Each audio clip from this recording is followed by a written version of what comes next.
दोस्तों, भारत के द्वारा पाकिस्तान के ऊपर लॉन्च ऑपरेशन सिंदूर में भारतीय वायुसेना को कितना लॉस हुआ है, इसको लेकर भारत के जो वायुसेना के पूर्व कैप्टन हैं उनकी तरफ से एक बड़ा खुलासा किया गया है। और जो पाकिस्तानी भारत के सीडीएस साहब के बयान को लेकर भारत को ट्रोल कर रहे हैं, उन सब का मुंह भारतीय वायुसेना के कैप्टन ने बंद कर दिया है। दरअसल भारतीय वायुसेना के एक्स कैप्टन हैं जिनका नाम है अजय अहलावत जी, उन्होंने सीडीएस साहब के बयान को कोट करते हुए कहा कि आप सभी जानते हो कि मीडिया किस प्रकार से घुमा फिराकर सवाल पूछती है और जो हम सेना के बंदे होते हैं वो मीडिया के सामने बात करने से वैसे ही झिझकते हैं, जिसके कारण से सीडीएस साहब ने डायरेक्ट जवाब दे दिया कि हाँ, हमें लॉस हुआ है। जिसको लेकर ग्रुप कैप्टन जी का कहना था कि जंग कोई भी हो, लॉस हो जाते हैं। परंतु जिस प्रकार से सीडीएस साहब ने बोला कि लॉस जरूरी नहीं है, लॉस क्यों हुआ है इसके बारे में सर्च करना काफी ज्यादा जरूरी है। तो इसको लेकर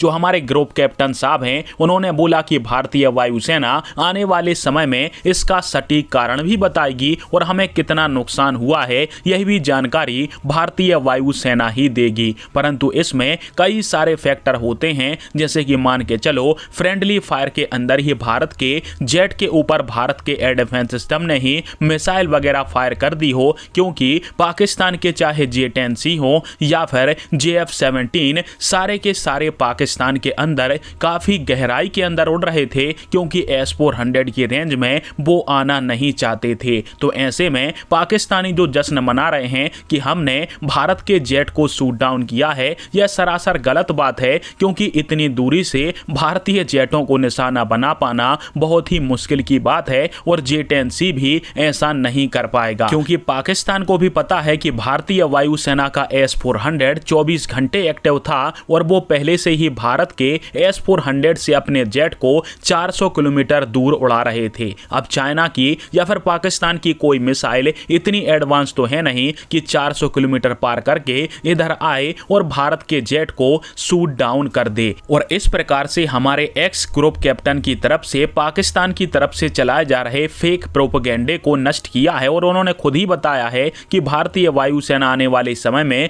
सभी कारणों की स्टडी करके खुद बताएगी कि हमें कितने विमानों का लॉस हुआ है। अब रही बात राफेल फाइटर जेट को लेकर, तो न सिर्फ पाकिस्तानी बल्कि सोशल मीडिया के ऊपर कुछ भारतीय लोग भी राफेल को लेकर कई सारे भ्रम फैला रहे हैं, जैसे कि उनका मानना है कि राफेल फाइटर जेट कमजोर है और दूसरी बात वो मानते हैं कि राफेल फाइटर जेट को भारत ने बहुत महंगे पैसों में लिया है, करीब 2000 करोड़ के आसपास, जबकि 36 राफेल में जो राफेल है वो एक राफेल 1670 करोड़ रुपए का हमें पड़ा था। अब असलियत भी आप सभी जान लीजिए, 2022 का आर्टिकल है, इंडोनेशिया 42 राफेल फाइटर जेट लेने वाला था फ्रांस से, जिसकी डील $8.1 बिलियन के अंदर हुई थी। यानी मोटा मोटी यहां पर इंडोनेशिया को एक रफाल करीब 1650 करोड़ के आसपास पड़ा था और भारत को यह पड़ा था 1670 करोड़ के आसपास। यानी यह डील और भारत की डील लगभग सेम ही होती है। यानी राफेल का जो प्राइस है वो बताया जा रहा है कि ओवर प्राइस है, भारत को महंगा दिया फ्रांस ने, ऐसा कुछ नहीं है। इंडोनेशिया ने भी इतनी ही कीमत के अंदर राफेल खरीदा है। अब दूसरी बात,